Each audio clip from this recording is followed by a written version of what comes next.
They say the most dangerous person in any room is not the loudest one. It is not the one throwing threats or making demands. It is the one sitting quietly in the corner, smiling, watching, waiting. This is the story of Barbara, and the most perfectly executed plan you will ever hear.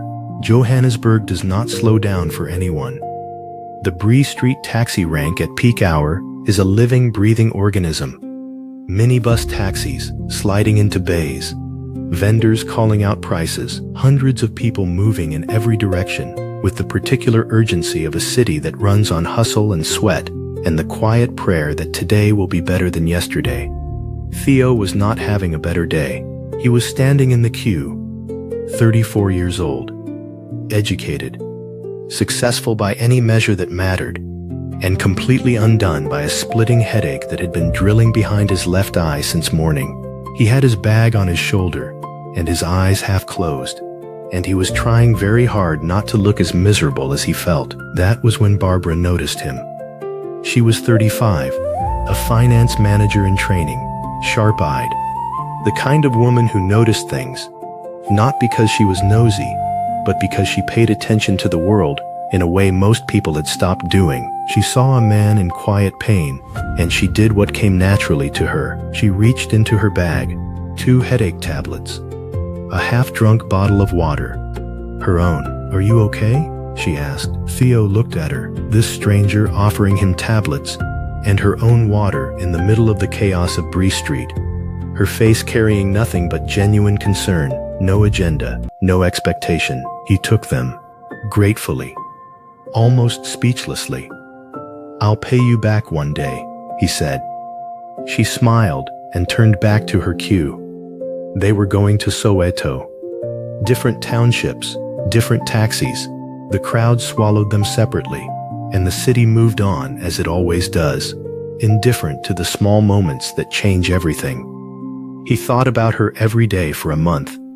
Not obsessively, not dramatically, just, she was there, somewhere at the back of his mind, the way a song gets into you without asking permission. The woman at Bree Street, the tablets, the half bottle of water. He felt foolish for not asking her name, for not finding a way to say, "Wait, can I have your number? Can I know who you are?" A month later, Johannesburg did what Johannesburg sometimes does. It put them in the same place again. They recognized each other instantly. The particular recognition of 2 people who have thought about a moment more than they expected to. Theo said, almost before he could stop himself, "I felt so stupid. I thought about you, and I didn't even ask for your number." Barbara laughed. And that was it. That was where it started. On a pavement in Johannesburg, between a man who couldn't stop thinking about a stranger and a woman who had almost forgotten him entirely. Almost. What they built together was the kind of love that made other people feel something complicated. Not jealousy exactly, more like longing. The specific ache of watching 2 people who have genuinely found each other and wondering quietly, privately, if you will ever have that too. They called each other more than 5 times a day, not because they needed to, but because every small thing that happened felt incomplete until the other person knew about it. A funny moment at work, a sunset on the way home, a song on the radio that reminded them of something. Their families met early, both sets of parents, aunts, uncles, cousins, all of them watching these 2 young people together and seeing something real, something worth celebrating. Barbara graduated first. Both families were there, filling 2 rows of seats, embarrassingly early, flags and all. Theo sat in the front with her mother's hand in his, and when Barbara walked across that stage, he stood before anyone else did, and he clapped until his hands ached. She found an internship at PTQ Group shortly after, then a permanent position. Then, through years of early mornings and late nights, and the particular determination of a woman who understood that no one was coming to save her, she rose to finance manager. Theo graduated 2 years later. Both families again, front rows again. Barbara with tears running down her face that she kept wiping away impatiently As though crying was an inconvenience she hadn't scheduled, he found a job. A good one, in the future that had once been a vague, beautiful idea, started taking shape as something real and tangible and close. 3 years after Theo's graduation, they began planning the wedding. They took matching days off and drove to every corner of South Africa together. The garden route with the windows down and music too loud, the Drakensberg at sunrise. Barbara stealing Theo's jacket because she hadn't packed warm enough. Cape Town at dusk, the mountain going golden above the city.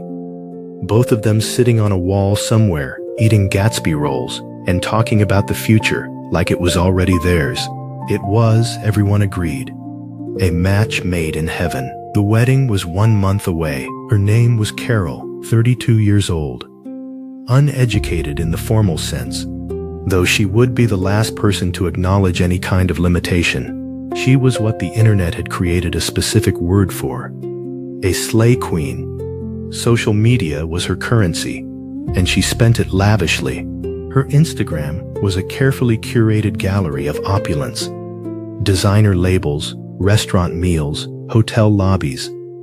A life that looked expensive from the outside and cost more than she had on the inside. She came from very little. But Carol had decided early that she would never look like it. She was also Barbara's childhood friend. When Barbara reconnected with her, warmly, genuinely, the way you do with people who carry your earliest memories, she introduced her to Theo without a single hesitation. Why would she hesitate? This was her oldest friend. This was her fiancé. These were two people she loved. She had no way of knowing that Carol looked at Theo and saw something she wanted. She had no way of knowing that Carol, who had grown up watching other people have what she didn't, had never quite learned the difference between admiring something and taking it. The seduction was slow, deliberate, conducted entirely in the blind spots that every relationship has, the moments when one partner's trust becomes the other's opportunity. Theo fell for it, whether it was the flattery of a woman who made him feel seen in a different way, or the thrill of something forbidden, or simply a weakness he had never been tested on before. Theo fell for it, and somewhere in the warmth of the life he and Barbara had built together, a rot began. Barbara noticed before she admitted it to herself. That is how it usually works. The body knows. The instincts know. There is a shift in the atmosphere of a relationship. Something microscopic. Something you couldn't prove in a court of law. And part of you files it away quietly, while another part of you insists on an innocent explanation. Theo started acting differently. Nothing dramatic. Nothing obvious. Just small things. The way he angled his phone away when a message came through. The new pin she discovered one evening when she reached for his phone to check a restaurant address. The distracted quality that had entered his attention. The way he was present in body, but somewhere else entirely in his mind. She asked him directly, "Theo, do you have a secret?" He looked at her with the particular steadiness of a man who has practiced his answer. "No," he said. "What are you talking about?" Barbara nodded slowly, filed it away, and began to investigate. What she found confirmed everything her instincts had already told her. The messages, the calls, the pattern of it, the times, the frequency, the specific texture of a secret that had been running parallel to her life for months, and the name attached to it, Carol. Barbara sat with that information for a long time. She did not cry immediately, or if she did, no one saw it. She was not the kind of woman who fell apart in the open. She was the kind of woman who went quiet and still and started thinking. She confronted Carol first.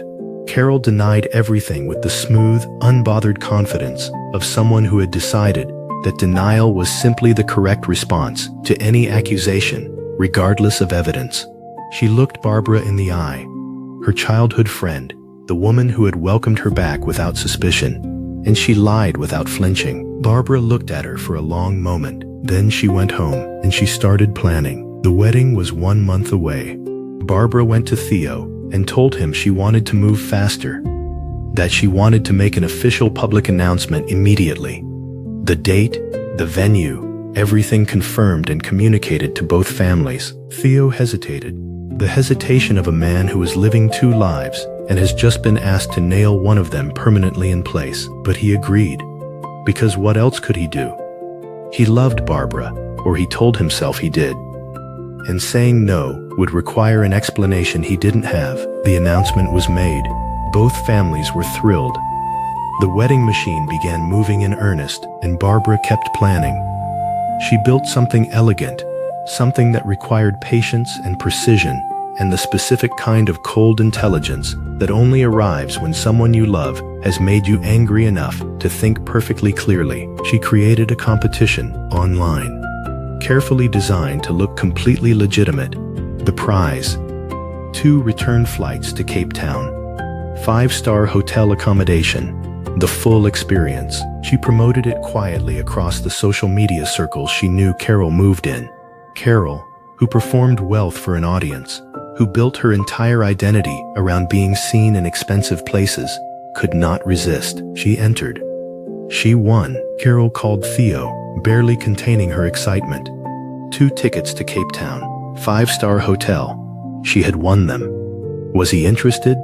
Theo, who had a wedding in 1 month, who had a fiancé who trusted him, who had a family that believed in him, said yes. He went to Barbara that evening and told her he needed to go to Cape Town for a work commitment. An unavoidable trip. He was sorry about the timing. Barbara listened, nodded, told him she understood. She understood perfectly. The moment he left, she made 3 phone calls, 1 to Theo's family, 1 to her own family, 1 to the hotel, to book rooms for everyone in the same building where Carol had just made a reservation for 2. She told the families that she was planning a surprise birthday celebration for Theo in Cape Town, that she needed them there, that it had to be kept completely secret. Both families were delighted.